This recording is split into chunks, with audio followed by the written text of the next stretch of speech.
In the quiet hum of the community center, where the scuff of sneakers and the distant chatter of kids usually fill the air, there's a man you've probably seen but never really noticed.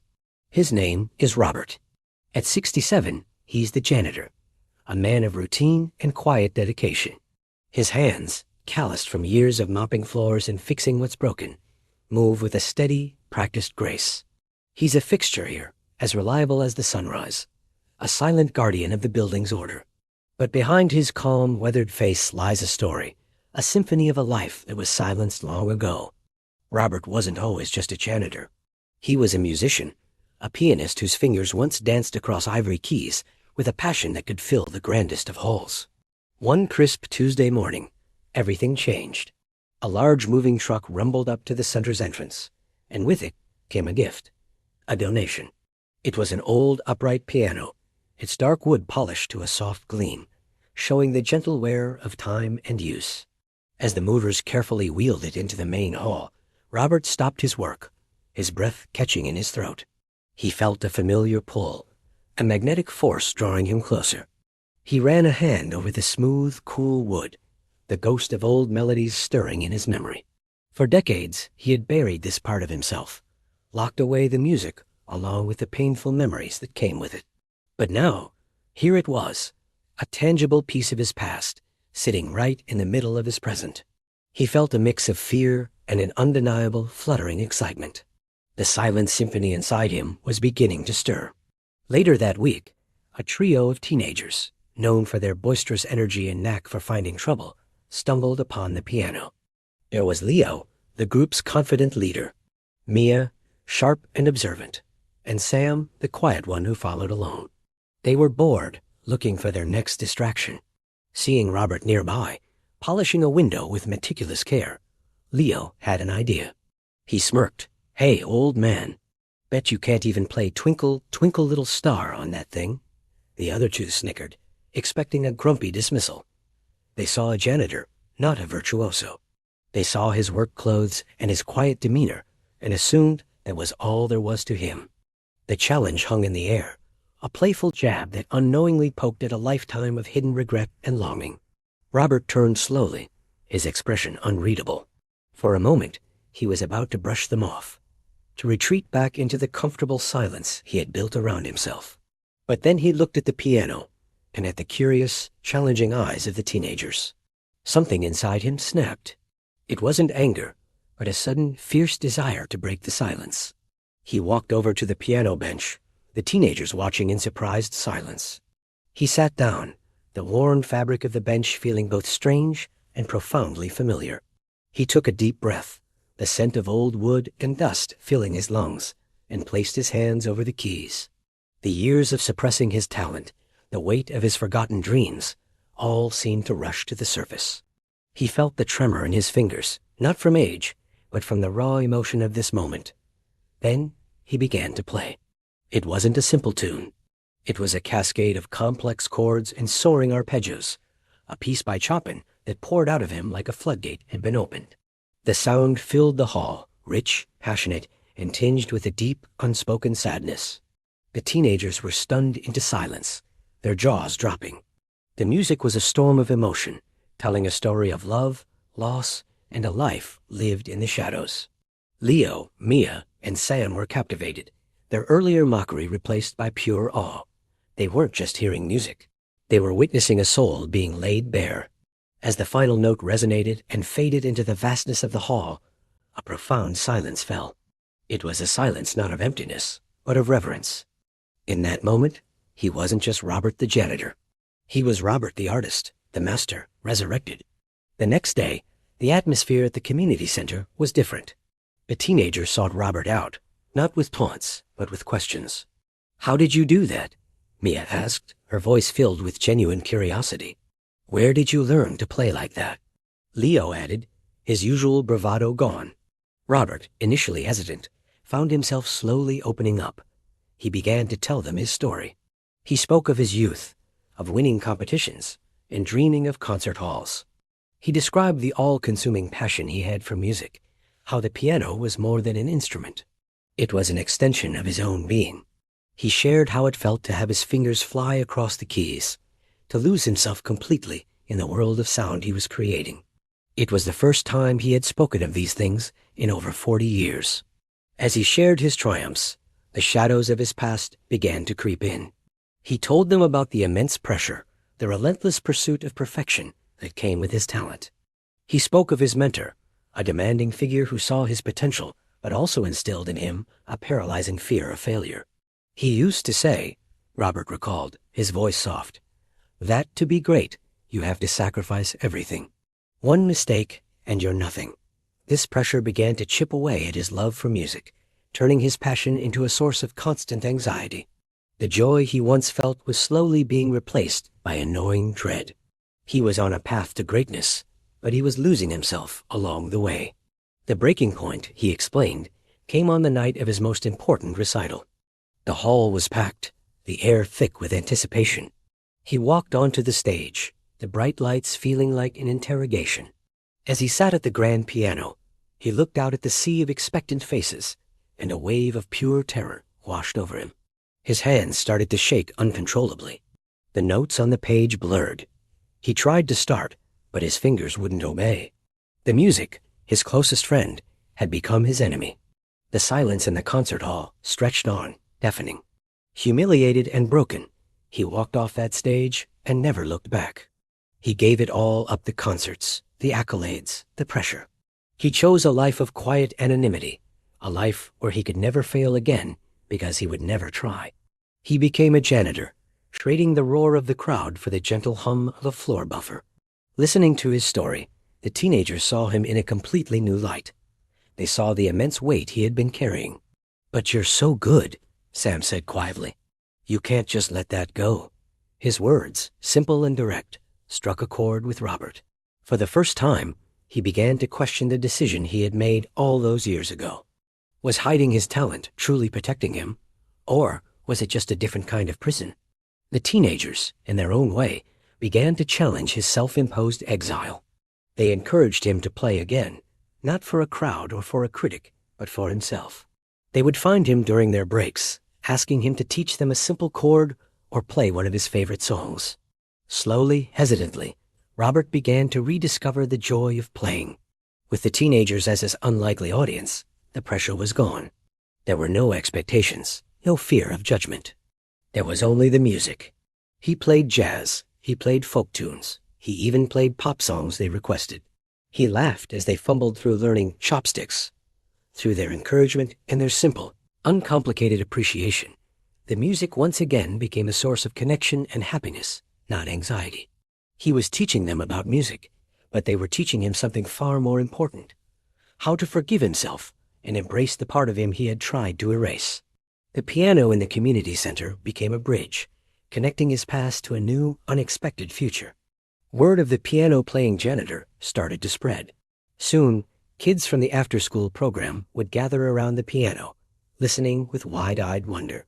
Parents and other staff members would pause their busy days to listen to the beautiful melodies filling the halls. The community center, once just a place of programs and activities, was now filled with music. Robert, the man who once sought invisibility, found himself at the center of a small, warm community that had formed around his talent. He wasn't performing. He was sharing. And in sharing, he found healing. The community center decided to host a small talent show, and everyone insisted that Robert should perform. The old fear flickered within him. A stage, an audience. It was a ghost of his past. He almost refused. But then he looked at Leo, Mia, and Sam, and all the other faces that now greeted him with a smile every day. This wasn't a concert hall filled with critics. This was his community. This was his home. He knew he had to do it, not for them, but for himself, to finally face the ghost that had haunted him for so long. On the night of the talent show, the community hall was packed. As Robert walked toward the piano, his heart was pounding, but it was a different rhythm this time. It wasn't the frantic beat of fear, but the steady, strong beat of a heart that was full. He sat down, took a breath, and looked out at the familiar, friendly faces. He saw the teenagers in the front row, giving him a thumbs up. He smiled, a genuine, warm smile that reached his eyes. And then he played. The music that flowed from his fingers was not just technically brilliant. It was filled with life, with gratitude, with the quiet joy of a man who had finally found his way back home. He had found his passion again, not in the pursuit of perfection, but in the simple, beautiful act of sharing it with others. The janitor had become a maestro once more, not in a grand concert hall, but in the heart of his community, where his music truly belonged. Thanks for watching. If you enjoyed this story, please like, share, and subscribe for more inspiring content. See you next time. Have you ever felt like a part of you has been asleep for a long time? Like a song you used to love but haven't heard in years? That's exactly how Arthur felt. At 82, his days had a predictable, quiet rhythm. Morning tea, a slow walk to the park, crossword puzzles, and the gentle ticking of the grandfather clock in the hall. It was a peaceful life, but sometimes, in the quiet moments, he'd feel a faint echo of something missing, a melody he couldn't quite place. One rainy Tuesday, Arthur decided to tackle the attic, a place he hadn't ventured into for over a decade. Dust motes danced in the single beam of light from the small window. In a far corner, shrouded under a heavy white sheet, was a shape he recognized instantly. It was like seeing a ghost of his younger self. He pulled back the sheet, and there it was, his wife Clara's old upright piano. It hadn't been touched since she passed away 15 years ago. His fingers, now stiff with age, hovered over the yellowed ivory keys. He remembered Clara, her hands dancing across them, filling their small home with everything from classical sonatas to cheerful ragtime tunes. He remembered how she tried to teach him, how his clumsy, impatient fingers just couldn't keep up.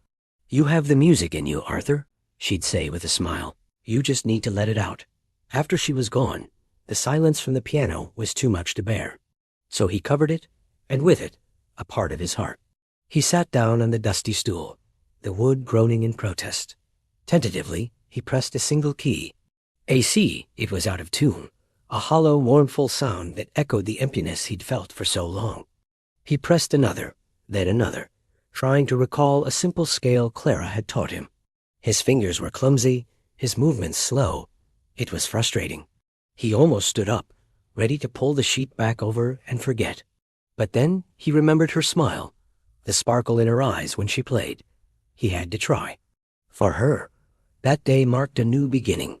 Arthur called a piano tuner, a young man named Leo, who was surprised to find such a vintage instrument. Leo not only tuned the piano, but also shared stories of his own journey with music. Seeing the spark in Arthur's eyes, he left behind a beginner's piano book. "It's never too late to learn," Leo said, and his words stuck with Arthur. So, at 82, Arthur became a student again. His days found a new rhythm, this time set not by a clock, but by the metronome. The first few weeks were a battle. His fingers ached, his mind struggled to connect the notes on the page to the keys in front of him. The simple tune of "Twinkle, Twinkle, Little Star" felt like a monumental symphony. There were moments of deep frustration, where he wanted to give up, where the silence seemed easier than the discordant sounds he was making. But he persisted. He thought of Clara's gentle encouragement. He imagined her sitting beside him, humming along. Slowly, painstakingly, something started to shift. His fingers grew more nimble, the notes started to flow, and one day he played "Twinkle, Twinkle, Little Star" without a single mistake. It was a small victory, but it felt like he had just conducted an entire orchestra. A genuine, heartfelt smile spread across his face for the first time in years. Music began to fill the quiet house once more. It wasn't Clara's masterful playing, but it was Arthur's. It was raw, imperfect, but full of heart. He moved from nursery rhymes to simple classical pieces he remembered Clara loving. He'd play for hours, losing track of time, lost in the world of melodies. His neighbors, initially curious about the hesitant notes, soon found themselves stopping to listen to the growing confidence in his playing. One afternoon, a young girl from next door named Lily peeked through his open window, drawn by the music. She was learning the violin and was struggling with a piece. Arthur, seeing a reflection of his own frustrations in her, invited her in. He wasn't a teacher, but he was a fellow traveler on the musical road. They started playing together, his piano and her violin. Their duets were far from perfect, a beautiful mess of missed cues and occasional sour notes, but they were filled with laughter and shared joy. Lily's visits became a regular occurrence. The old house, once a bastion of silence and memory, was now alive with the vibrant sound of intergenerational friendship.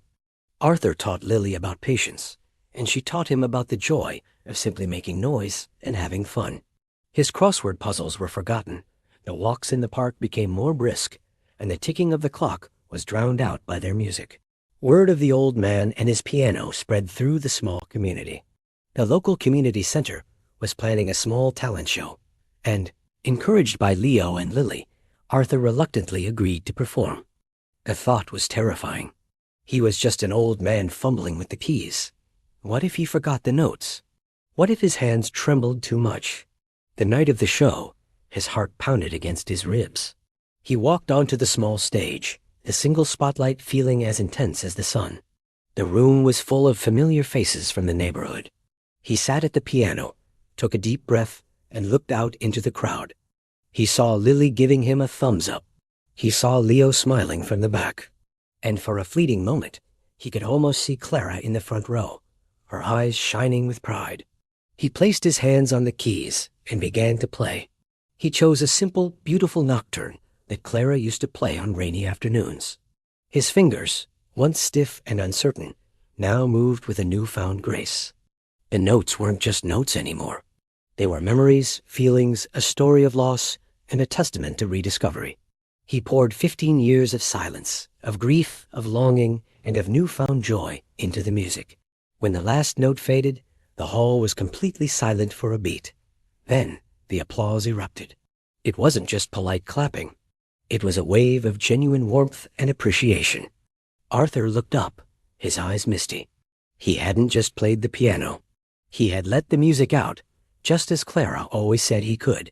He had found a part of himself he thought was lost forever.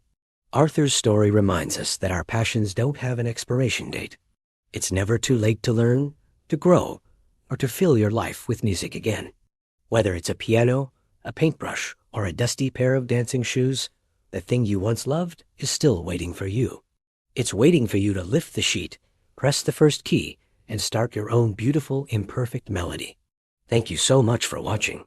If Arthur's story touched your heart, please hit that like button and subscribe for more stories that inspire. What's a passion you'd love to rediscover?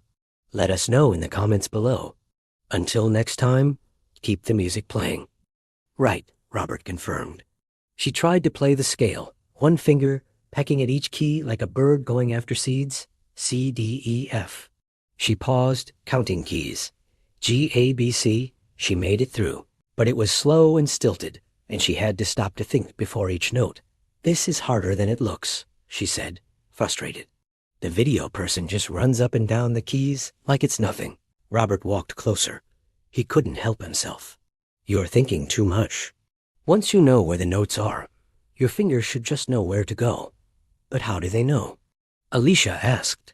I have to look at each key and count. Muscle memory, Robert said. After you do it enough times, your body remembers even when your brain doesn't. Did your fingers remember? She asked. Yesterday, when you played that one note? Robert didn't answer right away. He looked at the piano, at this teenage girl trying so hard to figure out something that nobody was teaching her. Try it again, he said instead. The scale. But this time, use the right fingers. There are right fingers? There's a whole system, Robert explained. Your thumb is 1, index finger is 2, middle is 3, ring is 4, pinky is 5. When you play a C major scale with your right hand, you start with your thumb on C, thumb, finger, finger, thumb tucks under to play F, then finger, finger, finger. He demonstrated in the air, his arthritic hands moving through the motion without touching any keys. Even that small movement made his knuckles ache. Alicia watched carefully, then tried it on the piano. It was clumsy at first, but by the third attempt, something clicked. The scale came out smoother. Still slow, but more musical somehow. Oh, she said, her face lighting up. Oh, that's way better. That actually sounds like something. Robert felt a small warmth in his chest. Pride, maybe, or memory, or both. Keep practicing that. Do it until you can do it without thinking. Will you show me more? Alicia asked. Like, maybe tomorrow? Robert hesitated. This wasn't his job. Teaching piano wasn't what he got paid to do. He was the janitor. He cleaned floors and emptied trash and made sure the building was ready for the next day. That was his role here. "I don't know," he said finally. "We'll see." But Alicia grinned like he'd said yes. Over the next few days, something strange started happening. The piano became a thing that people noticed. It was like once someone had actually touched it, played it, it stopped being just another piece of furniture and became a possibility. On Thursday evening, Robert came in to find Devin standing near the piano. Not sitting at it, just standing close, looking at it like it was a puzzle he was trying to solve. "You play?" Robert asked. Devin shoved his hands in his pockets. "Nah, never touched one before. But you're thinking about it." Devin shrugged. "Maybe. I don't know. Probably sounds stupid coming from me, right? The kid who can't even stay in school wants to play piano." Robert heard something in the boy's voice that he recognized. Hunger, the kind that comes from wanting. Something you don't think you're allowed to have. "Doesn't sound stupid at all," Robert said. "Piano doesn't care about your school record." "Yeah, well, nobody's going to teach someone like me anyway," Devin said. There was bitterness there, but underneath it was something more fragile. Something that looked a lot like hope, trying not to get crushed. Robert didn't say anything. He just went about his cleaning. But he saw Devin sit down at the piano bench when he thought Robert wasn't looking. Saw him press a few keys, tentative and curious. Saw him try to figure out where middle C was, the way Alicia had done. The notes came out random and discordant. Devin was just guessing, pressing keys to see what sounds they made. After a few minutes, he got frustrated and stood up, shoving the bench back a little too hard. "This is dumb," Devin muttered, walking away. But Robert had seen his face before he turned. The boy wanted this. Wanted it badly. He just didn't know how to begin, and he didn't think anyone would help him. By Friday, Kai had filled an entire page of the sketchbook with drawings at the piano from different angles. Robert noticed when he was emptying the trash near where Kai always sat. The kid had talent, real talent. Every drawing captured something different: the curve of the wood, the pattern of black and white keys, the way light reflected off the polished surface. "You've got a good eye," Robert told him. Kai looked up, surprised. Most adults didn't really talk to him. "Thanks. You ever think about playing it instead of just drawing it?" Kai's expression shifted. Something guarded came into his eyes. "I'm not good at stuff like that. Music stuff. I'm better just watching." Robert recognized that too. The fear of trying. The safety of being an observer instead of a participant. How many years had he spent doing the same thing? Watching life happen, cleaning up after other people's experiences, never quite stepping into his own. "Being good at something isn't the point," Robert said quietly. "Doing it is the point." Kai didn't respond, just went back to sketching. But Robert saw him glance at the piano when he thought no one was looking. That Friday evening, Patricia called Robert into her office before his shift ended. She looked tired. More tired than usual. "I've been trying to find someone to teach piano," she said, shuffling through papers on her desk. "Posted online, reached out to the local music school, put flyers up at the college. You know how many responses I got?" Robert shook his head. "4, she said. And every single one of them wanted at least $50 an hour. Some wanted more. I don't have $50 an hour. I barely have enough to keep the heat on, and the program's running." She took off her reading glasses and rubbed her eyes.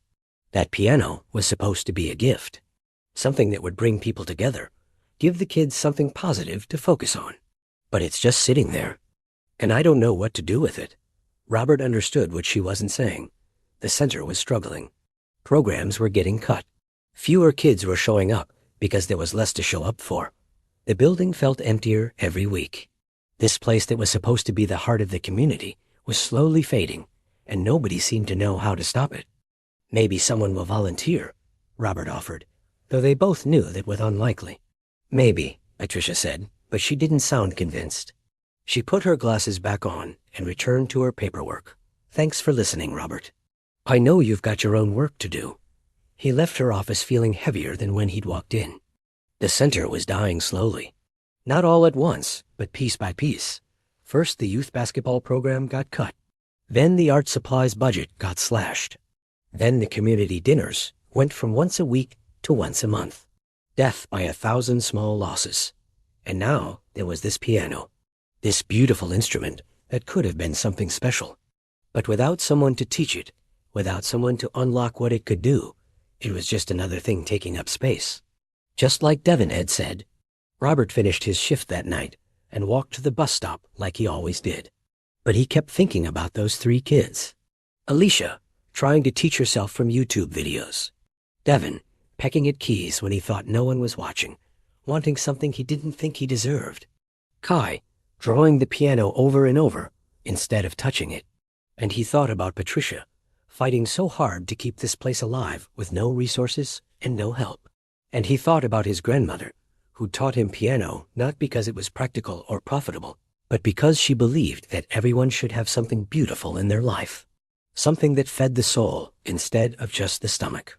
When Robert got home to his small apartment that night, he sat in his worn recliner and looked at his hands.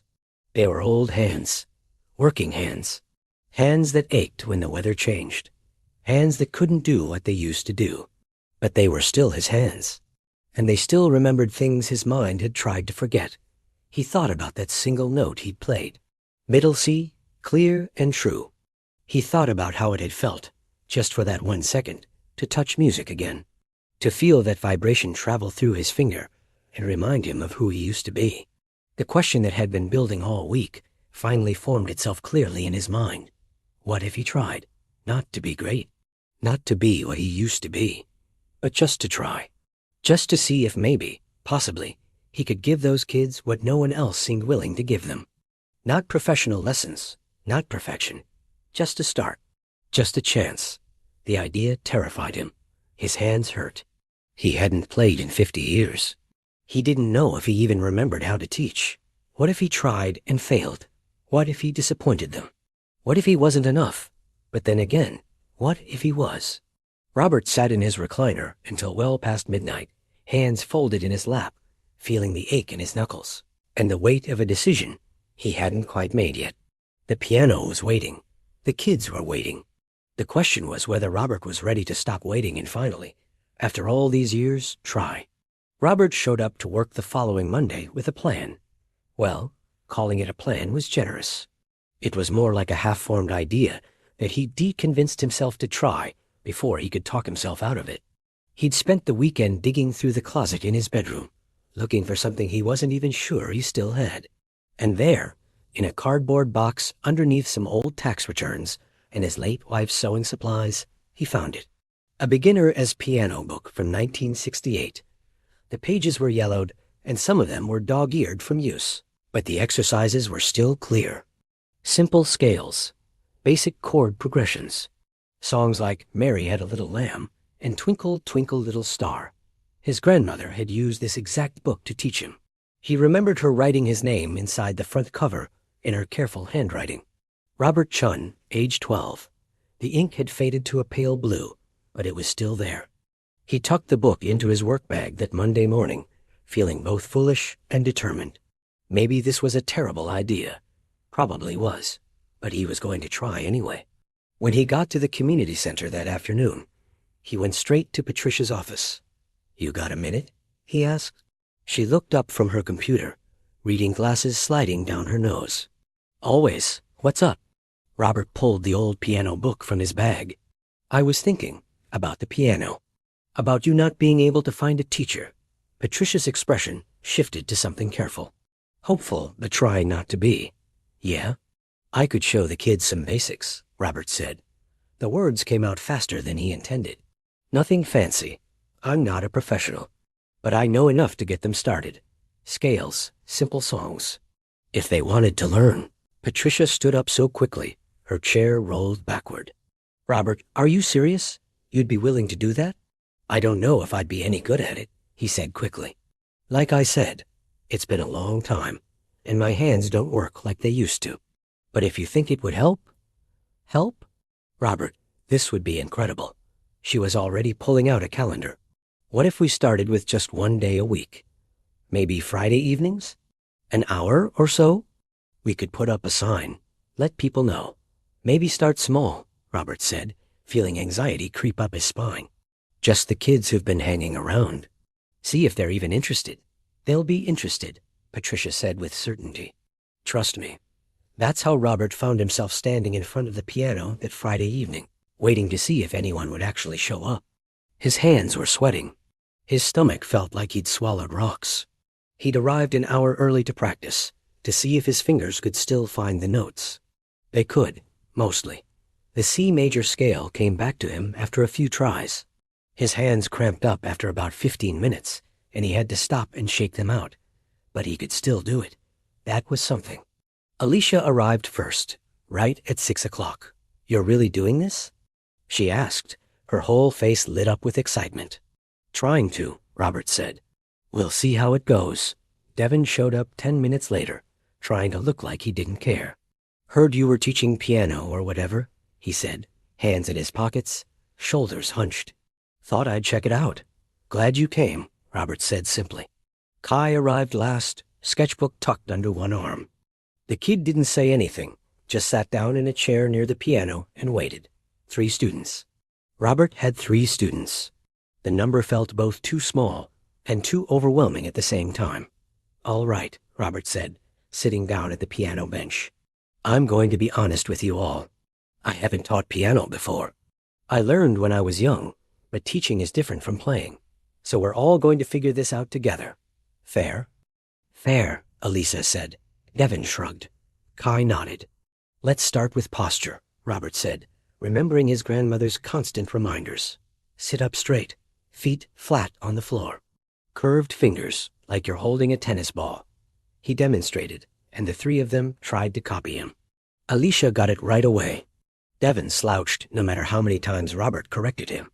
Kai's fingers were too tense, locked up tight. Relax your hands, Kai, Robert said gently. You're not going to break the piano. They spent 20 minutes just on hand position, just on sitting correctly, just on placing their fingers on the keys without pressing down. It was tedious, and Robert could see Devin getting antsy, shifting in his seat, checking his phone. Can we actually play something? Devin asked. This is kind of boring. Robert felt a flash of frustration. But the kid had a point. All right. Let's try the C major scale. Right hand only for now. He showed them again, slowly. Thumb on C, fingers walking up the white keys. C, D, E, F. Thumb tucks under G, A, B, C. When he did it, it sounded smooth. When they tried it, it sounded like 3 different people playing 3 different songs. Alicia was too fast, rushing through the notes without listening to them. Devin kept forgetting to tuck his thumb under and would pause awkwardly in the middle. Kai was so slow and careful that each note felt disconnected from the one before it. Let's try it together, Robert said. On 3. 1, 2, 3. The resulting sound was chaos. Nobody was on the same note at the same time. It wasn't music. It was just noise. Again, Robert said. Listen to each other this time. Try to stay together. They tried again. It was marginally better. Still not good, but better. They spent the entire hour on that one scale. Just 8 notes. Up and down, over and over, until Robert S. head was pounding, and his hands were screaming at him. And he was pretty sure all 3 kids were ready to throw the piano out the window. When the hour was up, Robert felt like he'd failed some kind of test. That's enough for today, he said. Practice that scale at home if you can. We'll work on it again next week. Alicia looked disappointed. That's it? We're just doing scales? You have to learn to walk before you can run, Robert said, hearing his grandmother's voice in his own words. This is more like learning to stand, Devin muttered. After they left, Robert sat alone at the piano, feeling every one of his 67 years. What had he been thinking? He wasn't a teacher. He didn't have the patience for this. He didn't have the skill for this. 1 hour in all, he managed to do was frustrate 3 teenagers with the most basic exercise in music. But he came back the next Friday. And the Friday after that. Week 2 was worse than week 1. Alicia had practiced and could do the C major scale pretty well now. But Devin had obviously not touched a piano all week and had to relearn everything. Kai had practiced, but was still so tense that the notes came out hard and clunky. Let's try the left hand now, Robert said, thinking maybe a change would help. It didn't help. The left hand was even harder. Different fingering, different muscle memory. Devin got frustrated within 10 minutes. Why does it have to be so complicated? He snapped. It's just pressing keys. It's not just pressing keys, Robert said, trying to keep his voice calm. It's about rhythm and timing and making the notes work together. Well, maybe some people aren't meant to do this, Devin shot back. There was real anger in his voice, but underneath it was something else. Hurt. The kind that comes from trying hard at something and still failing. Robert took a breath. Learning anything new is hard. It's supposed to be hard. Yeah, well, this is too hard, Devin said, standing up from the piano bench. I'm out. He left. Just walked out in the middle of the lesson. Robert watched him go and didn't try to stop him. The third week, Devin didn't show up at all. It was just Alicia and Kai. Robert taught them a simple song, Hot Cross Buns, 3 notes, simple rhythm. Alicia picked it up in 15 minutes.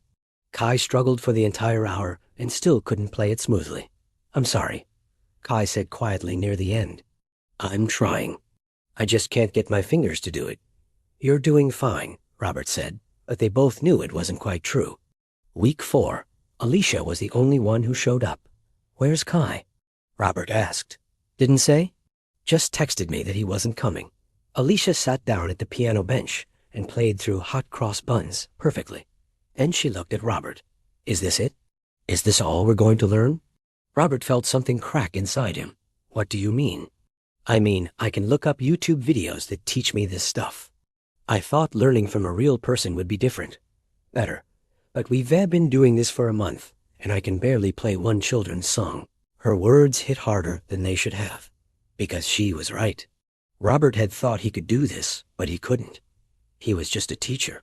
He was just an old man with arthritic hands and half-remembered lessons from his grandmother, trying to give these kids something he didn't actually have to give. I'm sorry, Robert said. I'm doing the best I can.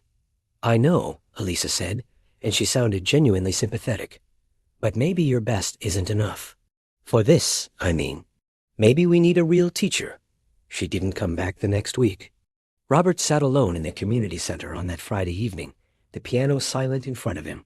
He'd tried. He'd really tried. And it hadn't worked. The kids had given up. Or maybe he'd failed them. Maybe it was the same thing. Patricia found him there around 7 o'clock, still sitting on the piano bench, staring at the keys. No students tonight? She asked gently. No students any night, looks like, Robert said. They stopped coming. I'm sorry, Patricia said. I know you put a lot of effort into this. Robert played a simple scale, the one he'd been trying to teach them. His fingers moved smoothly through it, muscle memory from 5 decades ago coming through. I don't know what I was thinking. I'm not a teacher. Never was. You tried, Patricia said. That matters. Does it? Robert asked. If trying doesn't lead to anything, if the kids learn nothing and give up? Patricia sat down next to him on the bench. You know what I think the problem was? Robert waited. You were trying to teach them the right way, she said. The formal way. Scales and exercises and proper technique. And that's all important, eventually. But that's not why they wanted to learn. Then why did they want to learn? Because they wanted to make music, Patricia said simply. They wanted to sit down and play something that sounded good. Something that made them feel something. The technical stuff matters, but it's not what makes people fall in love with music. Robert thought about his grandmother. She'd taught him scales, yes, but she'd also let him mess around. Let him figure out melodies by ear. Let him play songs he liked, even if he played them wrong.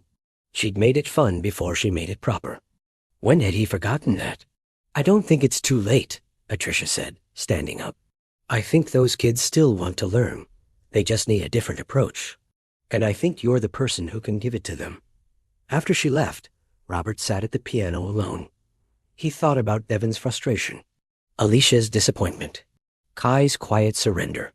He thought about how he'd approached this whole thing like a chore, a responsibility, something to get right. But music wasn't supposed to be a chore. Music was supposed to be joy.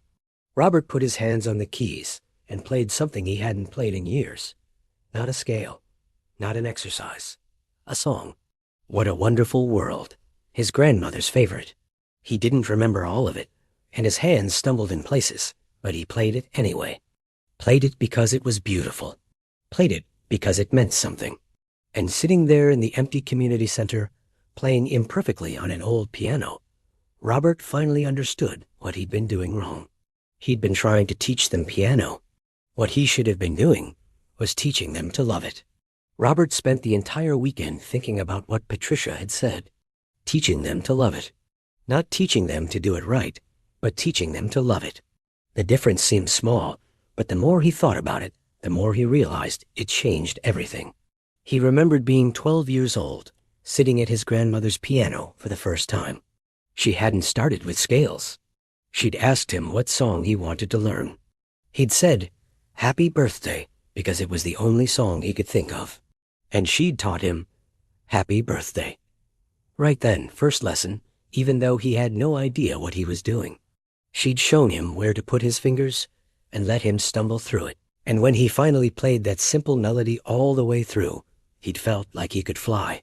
That's what had made him fall in love with piano. Not the technique, not doing it correctly. The feeling of making music happen with his own two hands. Monday morning, Robert did something he hadn't done in years. He called in sick to work. He wasn't actually sick, but he needed time. He needed to figure out how to fix this before it was too late. He spent the day at the public library, using their computer to look up simple songs. Pop songs the kids would know, movie themes, video game music, anything that wasn't Hot Cross Buns, or Mary Had a Little Lamb. He wrote down the note letters on pieces of paper. C, D, E, F, G. He simplified everything down to just the melody line, just the main part that people would recognize. Then he went home and practiced. His hands ached after an hour, but he pushed through. He needed to be able to play these songs well enough to teach them. Not perfectly, just well enough. By Tuesday evening, when he showed up for his regular shift at the community center, he had a plan. A real one this time. He found Devin first. The kid was in the game room, half-heartedly playing pool by himself. "Got a minute?" Robert asked. Devin looked suspicious. "Why?" "I want to apologize," Robert said, "for wasting your time with those lessons." That got Devin's attention. He set down the pool cue. "You didn't waste my time. I just suck at piano." "No," Robert said firmly. "You don't suck at piano. I suck at teaching. But I want to try again. Different this time. If you're willing." "Different how?" Robert pulled out a piece of paper from his pocket. On it, he'd written out the notes to the main theme from a popular video game. "What if instead of scales, we started with something you actually want to play?" Devin took the paper, reading the letters. "This is from that game, the one with the..." "Yeah," Robert said. "I looked it up. Thought you might like it. It's not complicated. Just one hand, simple melody. But it sounds cool."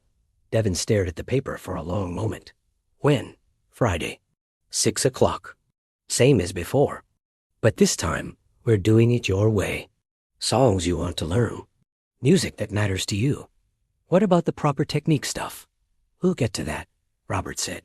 "Eventually. But first, let's just make some music. See if we can have some fun with it." Devin folded the paper carefully and put it in his pocket. "Maybe I'll show up." "I hope you do," Robert said. He found Alicia next. She was in the main hall doing homework, earbuds in as usual. Robert waited for her to notice him, and when she looked up, he sat down across from her. "I owe you an apology," he said. Alicia pulled out her earbuds. "For what?" "You were right. What you said about the lessons. They were boring. And I was teaching you wrong. You were doing your best." "My best wasn't good enough," Robert interrupted. "But I think I can do better now. If you want to give it another shot." Alicia looked uncertain. "I don't know, Mr. Robert. I kind of already started teaching myself from YouTube. I'm learning this song I really like." "And what song?" Robert asked. She pulled out her phone and played a few seconds of it. A current pop song, something Robert had never heard before, but it was catchy. Simple chord progression. "I can teach you that," Robert said. "In person. We can figure it out together." "Really? You know that song?" "I don't," Robert admitted, "but we can learn it together." That's the thing about piano. Once you know the basics, you can figure out almost anything. And I think learning a song you actually care about will be a lot more interesting than hot cross buns. Alicia bit her lip, thinking. Friday? Friday? 6 o'clock. Okay, she said. I'll be there. Kai was the hardest to find. The kid had stopped coming to the center altogether. Robert had to ask Patricia for a phone number, and then he had to work up the courage to actually call. Kai's mom answered. Robert explained who he was, and she handed the phone to Kai. Hello? The kid's voice was quiet, uncertain. Kai, it's Mr. Robert, from the community center. The phone felt heavy in my hand as I scrolled through my contacts, my thumb hovering over one name. Kai. It had been months. My last star pupil. He'd quit, just like the others. It's not fun anymore, he'd said. The words echoed in the silence of my empty music room. The polished black piano stood like a monument to my failures. Was I just not a good teacher? Maybe it was time to sell the piano, to pack it all in. I sighed, closing my eyes. No, I couldn't give up that easily. Not on them, and not on myself. Tapping the call button, I held my breath. Hello? Kai's voice was hesitant. Kai, it's Robert, I said, trying to keep my own voice steady. I know this is out of the blue, but I was thinking about what you said, about piano not being fun. And you were right. There was a pause. I was? Yes, I got stuck. I was teaching scales and sonatas, but I forgot to teach the music. Think of it like this. A painter doesn't start by just mixing colors on a palette for years. They paint. They make a mess. They try things. They create something that's theirs. Music is the same. It's not just about hitting the right notes. It's about painting with sound. Making something beautiful. Something that moves you. I was giving you the paint, but I forgot to show you how to create the picture. How about one more lesson? No charge. Just for fun. We'll paint a masterpiece. Another silence. Longer this time? I was sure he was going to say no.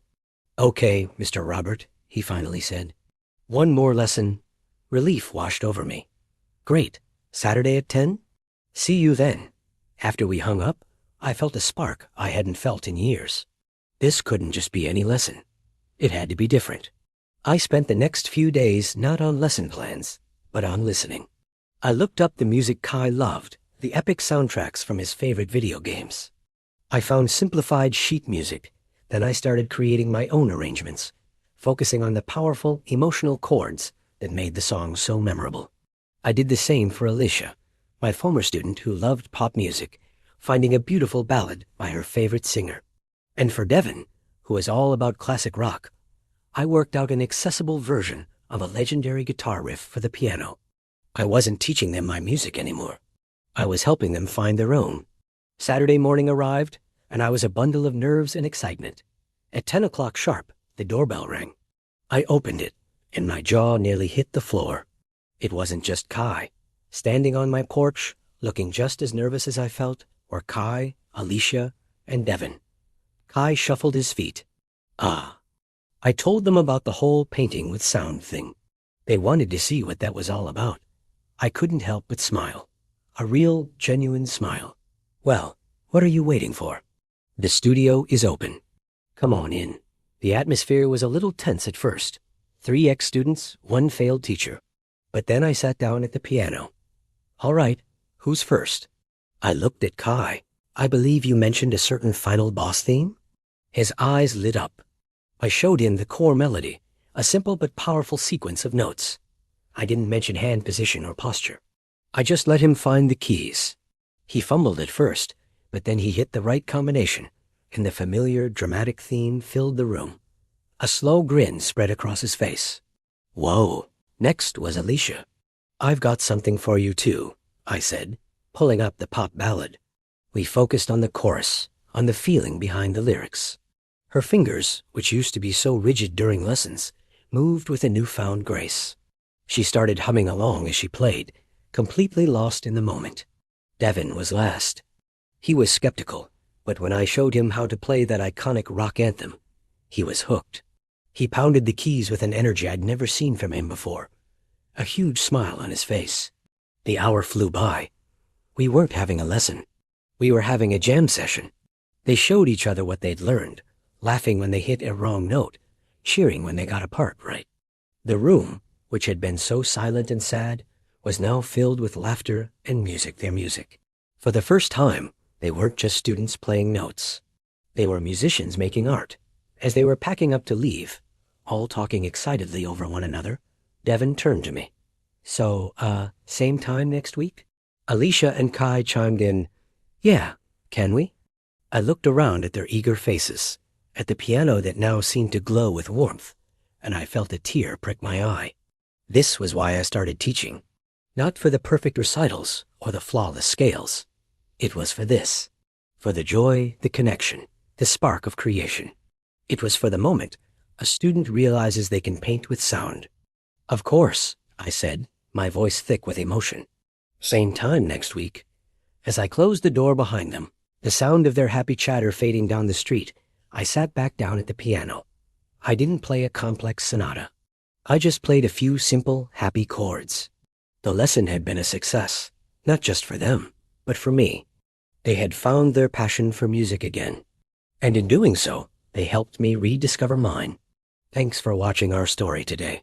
If you've ever felt like giving up on something you love, maybe it's not about quitting, but about finding a new way to connect with it. Don't forget to like and subscribe for more stories that inspire. We'll see you in the next video. Robert played middle C one more time, that single note that had started everything. It rang out clear and true, filling the empty community center with possibility. Maybe he was a teacher, not the kind he'd been trying to be, but the kind that mattered, the kind that helped people find their own music. 6 months later, Robert was sitting in the front row of the community center's main hall, watching something he never thought he'd see. The room was packed. Every chair was filled, people standing along the walls, kids sitting cross-legged on the floor in front. Someone had strung up white lights across the ceiling. Patricia had printed programs on regular printer paper, but they looked official enough.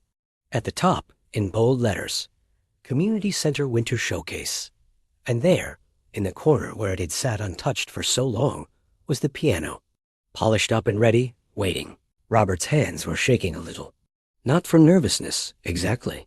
More from the weight of the moment. From knowing how far they'd all come to get here. It had started with just those 3 kids. Devin, Alicia, and Kai. Every Friday at 6 o'clock, without fail. But word had gotten around. By the second month, 2 more kids had shown up, curious about what was happening. Then 3 more. Then a woman in her 30s, who said she'd always wanted to learn piano, but never had the chance. Robert had said yes to all of them, even when it meant staying later. Even when his hands ached so bad, he had to ice them when he got home. Even when he wondered if he was taking on more than he could handle. Because something was happening at that piano. Something that went beyond music. The showcase was Devin's idea, actually. 2 months ago, he'd asked Robert if they could do some kind of performance. Nothing crazy, he'd said.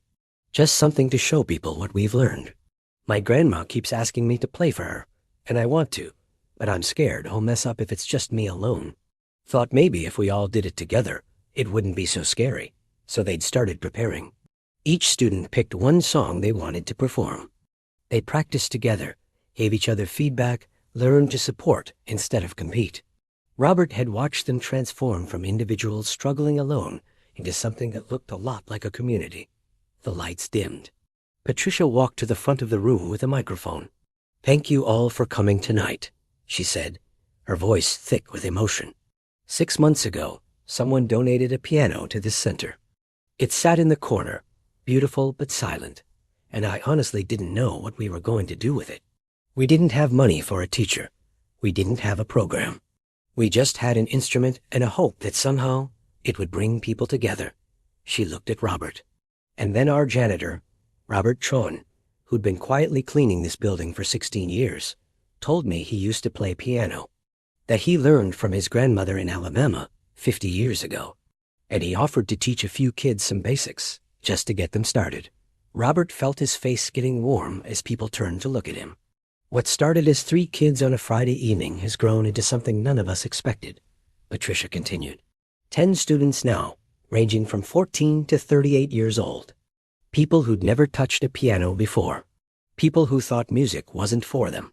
People who are about to show you what happens when someone believes in you enough to help you begin. She smiled. So without further delay, let me introduce you to our performers. Kai was up first. Robert had suggested he go early, before the nerves could build too much. The kid walked to the piano, sat down, and took a deep breath. His hands found the keys. He played the song from that animated movie, the one about the musician. It wasn't perfect. He hesitated in a few places, and there was one wrong note near the end. But it was beautiful, slow and careful, and full of feeling. When he finished, the room erupted in applause, and Kai's parents were crying in the third row. As Kai walked back to his seat, he caught Robert's eye and smiled. A real smile. The quiet kid who used to hide behind a sketchbook had just played piano in front of 60 people and survived it. More than survived it. He'd done something he was proud of. 2 more students went. A 12-year-old girl who played a simplified version of a Taylor Swift song. A college student who'd been coming for just 2 months and played Fur Elise, the first page only, but played it well. Then it was Alicia's turn. She'd chosen something ambitious, a current pop song that required her to play with both hands, melody in the right, simple chords in the left. She'd been practicing nonstop for weeks. Robert had stayed late multiple times to help her work through the tricky parts.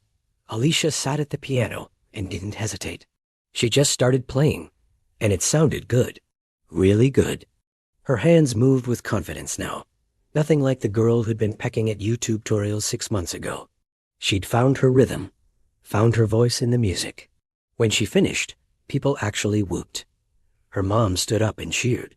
Alicia grinned so wide, Robert thought her face might split in half. More students performed, each one different, each one imperfect, each one brave. And then Patricia called Devin's name. Robert held his breath. Devin had been practicing hard, but he was also the most likely to get nervous and freeze up. The kid had struggled with confidence his whole life, always expecting to fail, always waiting for someone to tell him he wasn't good enough. Devin walked to the piano slowly. He sat down and looked out at the audience. Robert could see the fear in his eyes from across the room. So, Devin said into the microphone they'd set up by the piano. I got suspended from school twice this year. Got in a lot of trouble.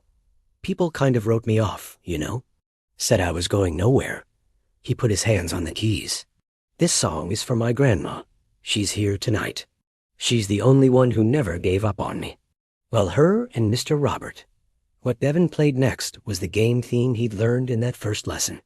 But he'd been working on it for months now, and it had evolved. He played it faster now, with more confidence. He'd added some harmony in the left hand. He'd made it his own. Robert watched Devin's grandmother in the audience. She had her hand over her mouth, tears streaming down her face. Devin finished and stood up. The applause was thunderous. And for the first time since Robert had known him, Devin didn't try to hide his smile, didn't try to act like he didn't care. He just smiled, really smiled, and took a small bow. As he walked past Robert back to his seat, he whispered, "Thank you." After all the students had performed, Patricia took the microphone again. "We have one more performance tonight," she announced, "from the person who made all of this possible. Robert, would you come up here?" Robert's eyes went wide. He shook his head. "What? No, I didn't prepare anything." "You don't need to prepare," Patricia said, her voice warm but firm. "Just play something.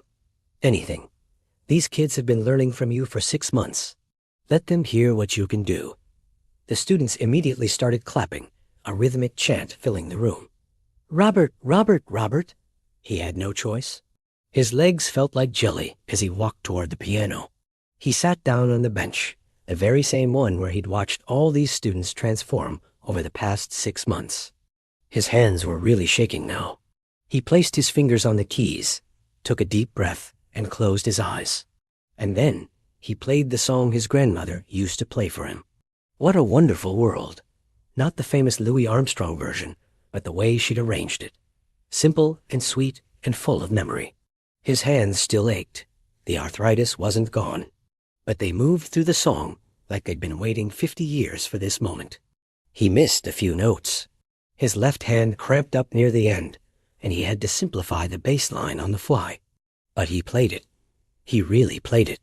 And when the final note faded, the silence in the room was absolute, lasting just a moment before everyone, every single person, stood up. A standing ovation. For him, the janitor, the old man with broken down hands who thought his music had died decades ago. Robert looked out at the crowd through blurry, tear-filled eyes. He saw the students he'd taught, beaming with pride. He saw Patricia, who'd believed this could work from the very beginning. He saw the families who'd come to support their kids. He saw a community that had come together, all because of an old piano and a simple, crazy idea. After the showcase ended and people started to filter out, a woman approached him. It was Devin's grandmother. She grabbed his hand in both of hers, her grip surprisingly strong. "Thank you," she said, her voice thick with emotion. "I've been watching that boy lose hope for years, watching him believe he couldn't do anything right. And you showed him different. You gave him something to be proud of." Robert was speechless. He just shook his head.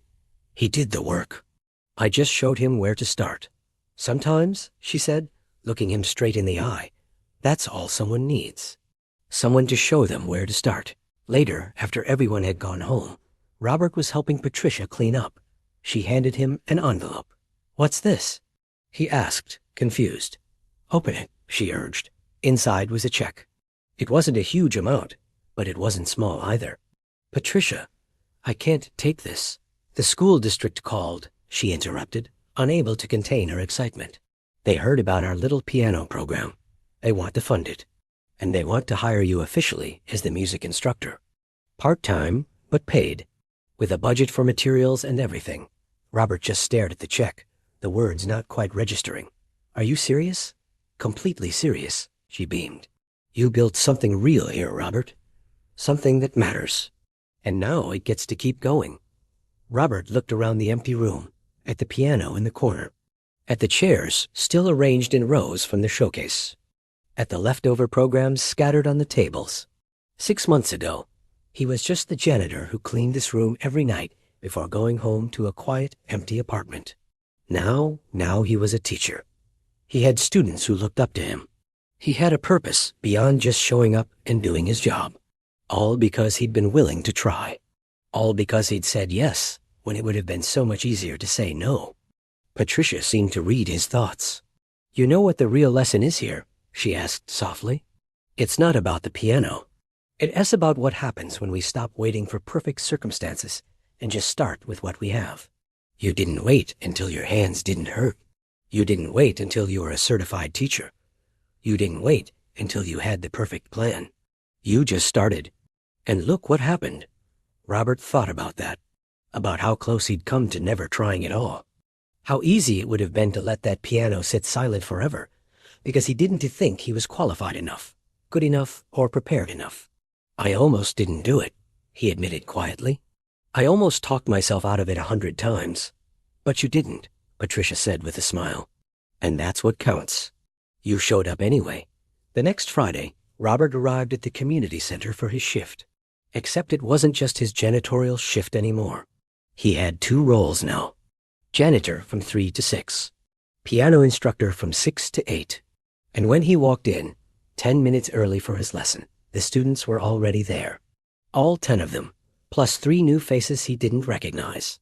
"These are my friends," Alicia said, pointing to the newcomers. "They saw the showcase. They want to learn too." Robert looked at the 13 people gathered around the piano, young and old. Different backgrounds, different stories, all wanting the same thing. Someone to show them where to start. "All right," Robert said, setting down his cleaning supplies and sitting at the piano bench. "Let's make some music." His hands found the keys like they were coming home. And as he began to teach, as he watched these people lean in close to see his fingers and try to copy what he did, Robert finally understood something he'd never quite been able to put into words before. The music wasn't the point. Even the teaching wasn't the point. The point was connection. The point was showing up for each other. The point was believing that everyone has something valuable inside them, and sometimes all they need is for someone else to believe in it too. That piano had been a gift, but not in the way Patricia had first thought. The gift wasn't the instrument itself. The gift was the opportunity. The chance to be part of something bigger than himself. The chance to pass on what his grandmother had given him all those years ago. The gift was the profound, beautiful reminder that it's never too late. It's never too late to try something new. It's never too late to share what you know. And it's never, ever too late to make a difference in someone's life. And sometimes, the most important thing you can do is the very thing you think you not qualified to do. Because qualification isn't about credentials or experience or having perfect circumstances. It's about caring enough to try. It's about showing up even when you're scared. It's about saying, I don't know if I can do this, but I'm going to try anyway. That was the lesson Robert learned. Not from teaching piano, but from being willing to begin. And in that community center, with 13 students watching his arthritic hands move across the keys, Robert Chun finally understood what his grandmother had been trying to tell him 50 years ago. Music is just life put to rhythm. And the most beautiful songs aren't the ones played perfectly. They're the ones played with heart. The ones that bring people together. The ones that help us remember we're not alone. They're the ones we're brave enough to play, even when our hands are shaking. Thanks for watching.